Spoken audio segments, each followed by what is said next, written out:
मैं रविकांत सिन्हा आप सबका स्मार्ट स्टडीज में बहुत बहुत स्वागत करता हूं। और आज हम लोग जो सेशन करने वाले हैं वो है सॉफ्ट स्किल पर। सॉफ्ट स्किल इस टर्म से काफी ज्यादा जो यूज किया जा रहा है, ये टर्म्स आज के समय में काफी इंपॉर्टेंट होता है। सॉफ्ट स्किल क्या होता है उसके बारे में आज हम इस सेशन में जानेंगे। तो सबसे पहले इसका बैकग्राउंड तैयार करते हैं। सॉफ्ट स्किल जो होता है वो होता क्या है, ठीक है। स्किल्स का हमें पता है कि स्किल्स हर एक हुनर को बोला जाता है। चाहे हर इंसान में एक हुनर होता है उसको बोला जाता है स्किल्स। लेकिन हम जब यहाँ पर सॉफ्ट स्किल जोड़ देते हैं, यहाँ पर सॉफ्ट जोड़ देते हैं, तो ये ऐसा स्किल्स हो जाता है जिसमें आपकी पर्सनैलिटी के बारे में लोगों को पता चलता है। आप किस तरीके से वर्क करते हो, आप किस तरीके से बात करते हो, आपका वर्किंग कल्चर क्या है, आपका बिहेवियर क्या है। तो ओवरऑल ये सॉफ्ट स्किल आपको ये बताता है। आप किसी भी ऑर्गेनाइजेशन में काम कर रहे हो, चाहे प्राइवेट ऑर्गेनाइजेशन हो चाहे गवर्नमेंट ऑर्गेनाइजेशन हो, आपके सॉफ्ट स्किल्स से ही आपको आगे प्रोग्रेस मिलता है, ठीक है। तो soft skill is nothing but a personality trait. इसको हम बोल सकते हैं पर्सनैलिटी ट्रेट्स। किसी भी पर्सन के बिहेवियर को बोला जा सकता है वे ऑफ वर्क और वे ऑफ कम्युनिकेशन। किस प्रकार से वो लोगों से बात करता है, लोगों से इंटरेक्ट करता है ना। किस प्रकार से वो उसका बिहेवियर है लोगों के साथ, खुद के साथ, वो अपने बारे में क्या सोचता है, वो कितना कॉन्फिडेंट है, वो सारी चीजें आ जाती है सॉफ्ट स्किल्स में। That's why this skill is very important in the terms of promotion, in terms of progression, anything. तो इस सॉफ्ट स्किल को हम लोग इस प्रकार से डिफाइन कर सकते हैं। अब यहां पर आता है सॉफ्ट स्किल जैसा होता है वैसे ही हार्ड स्किल्स भी होते हैं। हार्ड स्किल्स क्या होते हैं ये जान लेते हैं। हार्ड स्किल्स किसको बोला जाता है? सॉफ्ट स्किल्स हमें पता चल गया कि ये कोई भी इंसान के अंदर के यानी पर्सनैलिटी ट्रेट होते हैं, कैरेक्टर्स कैसे हैं, वो किस तरीके से काम करता है, उनका सोचना क्या है, उसकी पॉजिटिव एटीट्यूड कैसा है, उनका कॉन्फिडेंस कैसा है, ये सारी चीज सॉफ्ट स्किल्स से पता चल जाती है, ठीक है। हार्ड स्किल्स क्या होते हैं? हार्ड स्किल्स ऐसे स्किल्स होते हैं जो हम किसी टेक्निकल नॉलेज या फिर कोई भी सर्टिफिकेशन कहीं से भी हम पढ़ाई कर रहे हैं और उसको समय देकर, पैसे देकर हम लोग ज्ञान को अर्जित कर रहे हैं, वो क्या होता है हमारा hard skills. The skills which are obtained from external source. ऐसे स्किल्स जो एक्सटर्नल सोर्स से ऑब्टेन किए जाते हैं वे सारे कहलाते हैं आपके हार्ड स्किल्स, ठीक है। फॉर एग्जांपल आप डिग्री बोल सकते हो जो बीएससी, एमबीए, ठीक है, बीए, बीबीए, तो ये सारे क्या है कि हार्ड स्किल्स हैं। लेकिन वही चीज को अगर जब आप अप्लाई करते हो, अपने कैरेक्टर में ढालते हो, वो सॉफ्ट स्किल बन जाती है। तो हम बोल सकते हैं कि soft skills complements hard skills. आपको सॉफ्ट स्किल्स से सक्सेस के लिए इंपॉर्टेंट है, वही हार्ड स्किल्स आपके नॉलेज के लिए इंपॉर्टेंट है, ठीक है। What ever knowledge you gain this comes under hard skills because you have given time for that. वही सॉफ्ट स्किल जहां पर आप अपने में जो चेंजेस ला रहे हैं, जो भी चेंजेस ला रहे हैं वो सारे आपके सॉफ्ट स्किल्स में आ जाते हैं, ठीक है। अब कितने प्रकार के सॉफ्ट स्किल्स होते हैं ये भी जानेंगे आज। कितने प्रकार के सॉफ्ट स्किल्स होते हैं आज हम सबसे पहले बात कर लेते हैं कम्युनिकेशन की। कम्युनिकेशन होता क्या है? कम्युनिकेशन स्किल्स क्या होते हैं? कम्युनिकेशन बेसिकली एक ऐसे स्किल्स को कहा जाता है जो सॉफ्ट स्किल का सबसे इंपॉर्टेंट स्किल माना जाता है। इसके माध्यम से हम ये कह सकते हैं कि हम किसी भी पर्सन से किस प्रकार से कम्युनिकेट कर रहे हैं, किस प्रकार से बातचीत कर रहे हैं, किस प्रकार से हमारा जो है उनके साथ जो है संचार हो रहा है, किस प्रकार से हम अपनी बातों को दूसरों तक कैसे पहुंचा रहे हैं। तो इसके दो भागों में इसे डिवाइड किया गया है। एक होता है वर्बल कम्युनिकेशन और दूसरा होता है non verbal communication. Verbal communication कहां पर वो यूज होता है और कैसे यूज होता है उसके बारे में जानते हैं। वर्बल कम्युनिकेशन होता क्या है?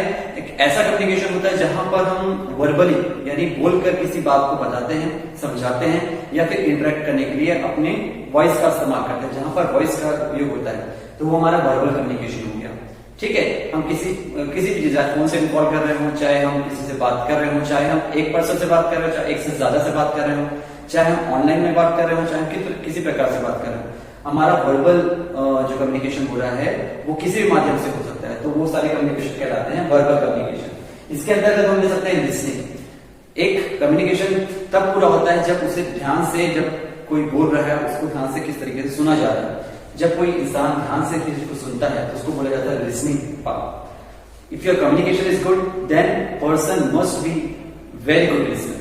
ठीक है, उसकी लिसनिंग एबिलिटी अच्छी है, वो आपकी बातों को ध्यान से सुन रहा है, तभी वो लोग आपसे इंटरेक्ट कर पा रहे हैं और आपकी बातों को समझ पा रहे हैं, तब वो कम्युनिकेशन पूरा माना जाता है। If the someone is not listening to you, it means your communication is somewhere is not reaching to the people which is required to be reached. ठीक है, उसके बाद है कॉन्फिडेंस। कॉन्फिडेंस इंपॉर्टेंट है क्योंकि हम जब कम्युनिकेट कर रहे हैं हमारे अंदर वो कॉन्फिडेंस होना जरूरी है। जब हम कॉन्फिडेंट रहेंगे तब हम किसी बात को कम्युनिकेट कर सकते हैं वर्बली ऑल्सो। ठीक है, नॉन वर्बली में हमें कोई दिक्कत नहीं है, लेकिन वर्बली हम कम्युनिकेट में करना हो तो हमें ये ज्यादा जरूरी है कि हमारे अंदर वो कॉन्फिडेंस होना चाहिए, तब हम वर्बली किसी चीज को कम्युनिकेट कर पाते हैं।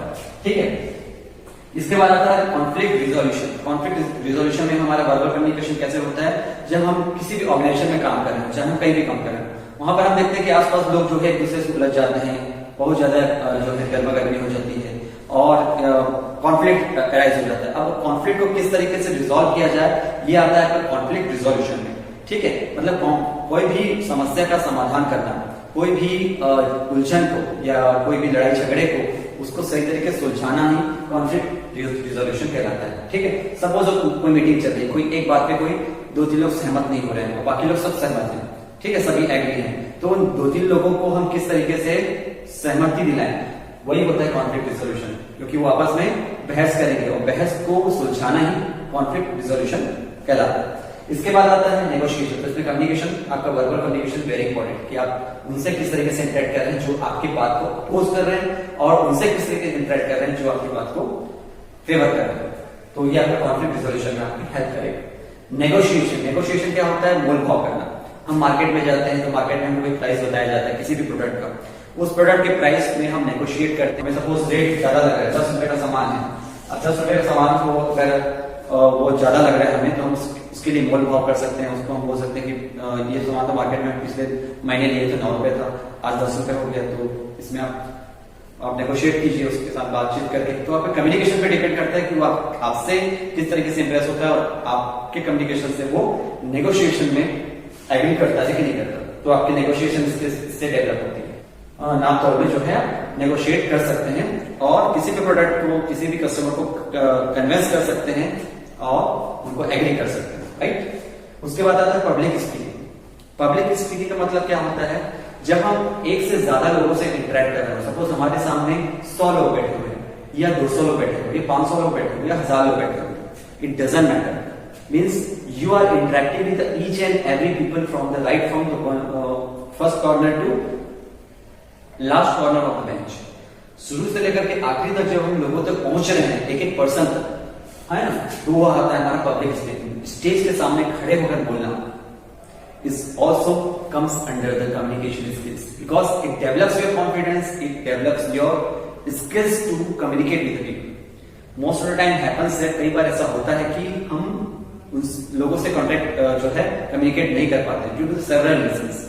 ठीक है, हमारे अंदर कॉन्फिडेंस की कमी होती है, कई बार हम टॉपिक को ठीक तरीके से एलोबरेट नहीं कर पाते, तो उसके लिए हमारे पास पब्लिक स्पीकिंग में जरूरी है कि आपको पब्लिक स्पीकिंग की कहीं ना कहीं एक प्रैक्टिस होनी जरूरी होती है। आपका कम्युनिकेशन बहुत अच्छा होना चाहिए, आपको लोगों से बातचीत करना अच्छा लगना चाहिए, आप एक से ज्यादा लोगों से बातचीत करने की आपकी हैबिट है तो आप अच्छे से कम्युनिकेट कर पाते हैं। लेकिन कम्युनिकेशन का मतलब ये नहीं है कि बहुत ज्यादा किसी चीज को रिपीटेटिव करना। Communication is doesn't mean to repeat the things all and again.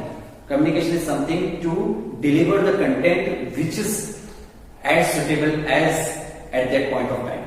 ठीक है, जिस समय जिस टॉपिक से रिलेटेड जो भी पॉइंट्स हम दे रहे हैं उससे रिलेटेड अगर कोई चीज है तभी हम उस चीज को कम्युनिकेट करें। अदरवाइज हम अननेसेसरी बहुत सारी चीजों को इनकॉर्पोरेट करेंगे उस सेशन में, तो people will divert from the main topic, right. तो it's very important when you are communicating on any topic you should give the relevant examples, relevant points, so that people will connect with you very smoothly, right? So public speaking is very important in order to catch the attention of the people, right? Then writing is another important, comes in the verbal communication, because हम कई बार writing में ही किसी चीज को देते हैं, तो ये भी एक वर्बल ही बोल कर लिखते हैं, फिर उसको दूसरे तक कम्युनिकेट करते हैं, फिर वो बोलकर पढ़ते हैं, ठीक है। बुक रीडिंग प्रकार से हमारा वर्बल कम्युनिकेशन में ही आ जाता है, सामने वाले ने अपने विचारों को लिखा, बोलकर लिखा हो, ठीक है, और उसको हम बोलकर पढ़ रहे हैं। नॉन वर्बल कम्युनिकेशन क्या होता है, दूसरा पार्ट है कम्युनिकेशन का, संचार का। ये होता है पहला एम्पैथी। एम्पैथी का मतलब क्या होता है, जब हम सामने वाले की फीलिंग को समझकर रिएक्ट करते हैं, वो होता है एम्पैथी। अपने आप को दूसरों की जगह पर रखकर देखना, उनकी भावनाओं को समझना, to step into someone other shoes, that is empathy, ठीक है। सिंपैथी और एम्पैथी में क्या अंतर है, सिंपैथी का मतलब होता है सहानुभूति रखना और कुछ रिएक्ट नहीं करना, वही एम्पैथी का मतलब होता है कि हम दूसरों अपने आप को उसकी जगह पर रखकर उसके हिसाब से सोचना और उसके हिसाब से एक्शन लेना और वर्क करना। तो empathy is another non verbal communication. वही बात करते हैं एसएमएस, चैटिंग, ये सब जो आ जाते हैं आपका टेक्निकल कम्युनिकेशन, जो मोबाइल के माध्यम से किए जाते हैं, डिफरेंट अदर टूल्स के माध्यम से किए जाते हैं। उसके बाद आता है बॉडी लैंग्वेज। बॉडी लैंग्वेज का मतलब क्या है, जब हम अपनी बातों को अपने जेस्चर, पोस्चर, आई कांटेक्ट के माध्यम से बैठने, उठने, खड़े होने, हमारे आंखों के एक्सप्रेशन, फेशियल एक्सप्रेशन, हम खुश हैं कि और दुखी हैं, वो सारी चीजें हम बॉडी लैंग्वेज के माध्यम से एक्सप्रेस कर देते हैं। तो हमारा बिन बोले किसी बात को लोगों को समझाना बॉडी लैंग्वेज के माध्यम से हो जाता है। हम बैठते किस तरीके से, उठते किस तरीके से, खड़े होते हैं किस तरीके से, उससे हमारा कॉन्फिडेंस, उससे हमारा जो व्यक्तित्व है वो हमारा लोगों को पता चलता है कि हम किस प्रकार के इंसान है, क्या हमारे थॉट्स प्रोसेस है। तो that is comes under non verbal communication, right. So that's all in this class. We will continue with another skills in the soft skill. तब तक अपना ध्यान रखिए और देखते रहिए smart studies. Have a nice day. Thank you so much.